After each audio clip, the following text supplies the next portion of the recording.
मध्य प्रदेश पश्चिम क्षेत्र बिजली वितरण कंपनी के additional chief engineer Shivram Saimil के खिलाफ आय से अधिक संपत्ति की जांच में नए खुलासे हुए हैं। लोकायुक्त को अब तक 17.12 करोड़ रुपए की चल अचल संपत्ति का पता चला है। वही जांच में 25 बैंक खाते, लाखों रुपए की राशि, मकान, प्लॉट और कृषि भूमि सामने आई है। परिवार और संबंधित फर्मों के बैंक खाते फ्रीज कर दिए गए हैं। आयकर विभाग और सेबी में भी जानकारी मांगी गई है। लोकायुक्त का कहना है कि जांच अभी जारी है। बिल्कुल पद्मा, कहीं ना कहीं देखा जाए लोकायुक्त जांच में बड़ा खुलासा हुआ है। घरेलू सामान की उनकी कीमत आकी गई है। परिवार और फर्मों के बैंक खाते फ्रीज किए गए हैं क्योंकि लोकायुक्त ने छापा मारा है। इसके बाद ये खुलासा हुआ है। शेयर, म्यूचुअल फंड निवेश की जांच भी शुरू की गई है। तो कहीं ना कहीं additional chief engineer Shivram Saimil की मुश्किलें जो है यहाँ पर बढ़ती हुई नजर आ रही है। 9 ठिकानों पर यहाँ पर दबिश दी गई है। 17 करोड़ की चल अचल संपत्ति का ये बड़ा खुलासा हुआ है और जांच के घेरे में कुल 25 बैंक खाते हैं। बिल्कुल 25 बैंक खातों में 62 लाख रुपए भी मिले हैं, जिसको लेकर जांच चल रही है। मुरैना मकान, प्लॉट और कृषि भूमि भी मिली है और लोकायुक्त जांच में पूरा बड़ा खुलासा हुआ है। घरेलू सामान की कीमत 7.51 लाख रुपए आंकी गई है। 17 करोड़ से ज्यादा की संपत्ति पाई गई है और जांच में बैंक खाते, मकान, प्लॉट और कृषि भूमि समेत कई अहम जानकारियां भी सामने आई है। तो कहीं ना कहीं मध्य प्रदेश पश्चिम क्षेत्र बिजली वितरण कंपनी के additional chief engineer Shivram Saimil की मुश्किलें यहां पर बढ़ती हुई नजर आ रही है, क्योंकि देखा जाए इतनी संपत्ति एक साथ जोड़ना, 17 करोड़ से ज्यादा की संपत्ति एक चीफ इंजीनियर के लिए एक बड़ी बात है। कहीं ना कहीं आरोप ये भी लग रहा है कि जो संपत्ति है वो भ्रष्टाचार के तहत कमाई गई संपत्ति है। अब देखना होगा कि चीफ इंजीनियर शिवराम सैमिल के खिलाफ आगे और क्या कुछ कार्रवाई होती है। फिलहाल पूरे मामले की जांच चल रही है और ये जांच लोकायुक्त की तरफ से की जा रही है, जिसमें कई खुलासे भी हुए हैं। लोकायुक्त को उनके घर से 7.15 लाख की संपत्ति भी मिली है। 17 करोड़ से ज़्यादा की संपत्ति लोकायुक्त बता रही है और परिवार और फर्मों के बैंक खातों की भी जांच की जा रही है।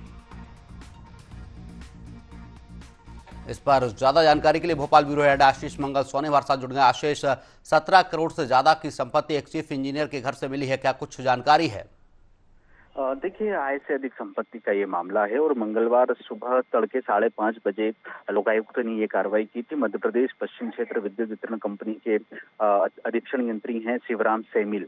इनके अलग अलग निवासों पर लोकायुक्त ने एक साथ कार्रवाई की थी और आय से अधिक संपत्ति का मामला इसमें तो खुला है, लेकिन इसके साथ ही पूरे बिजली विभाग की खरीद, टेंडर और जो सामग्री आपूर्ति व्यवस्था है उस पर एक बड़ा सवाल खड़ा हुआ है। जो लोकायुक्त कार्रवाई के से जो तथ्य निकलकर सामने आए हैं उसमें खास तौर पर बिजली विभाग में सामग्री की खरीदी, ट्रांसफार्मर, विद्युत उपकरण और इससे संबंधित कार्यों पे जो करोड़ों रुपए खर्च होते थे, उसी विभाग के एक जिम्मेदारी अधिकारी के परिवार के नाम पे ट्रांसफार्मर और इलेक्ट्रिकल सामग्री बनाने वाली फैक्ट्रियां संचालित होते रही। परिवार में बेटे, बेटी, बहू, दामाद, इन सबके नाम पर अलग अलग कंपनियों का एक साम्राज्य यहाँ पर देखने को मिला है। इसमें जब लोकायुक्त की जांच में शुभम इलेक्ट्रिकल उनके बेटे के नाम पर, उनकी बहू के नाम पर एक है कर्निश पावर जोन, दामाद के नाम पर एसएस इलेक्ट्रिकल्स, कृष्णा पावर और एक और A1 इलेक्ट्रिकल जैसी कंपनियां संचालित हो रही थी।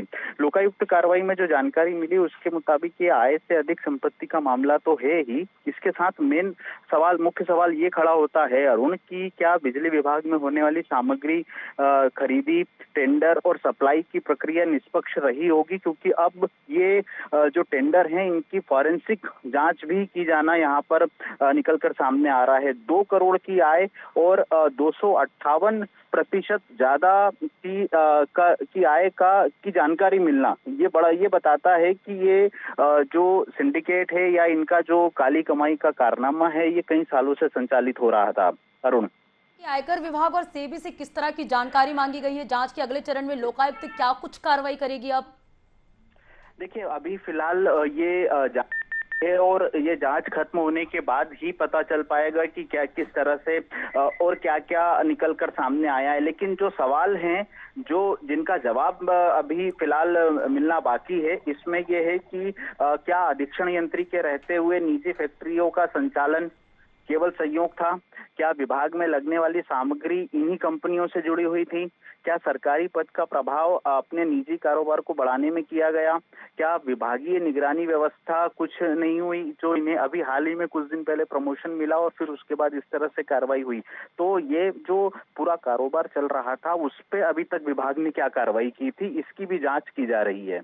बिल्कुल, तो लोकायुक्त ने छापेमार कार्रवाई की है और यहाँ पर कहीं ना कहीं शिवराम जो सेमिल है उनके ऊपर जो कार्रवाई की गई और आके देखने वाली बात होगी कि क्या कुछ कार्रवाई होती है। शुक्रिया आशीष तमाम जानकारी से जुड़ने के लिए।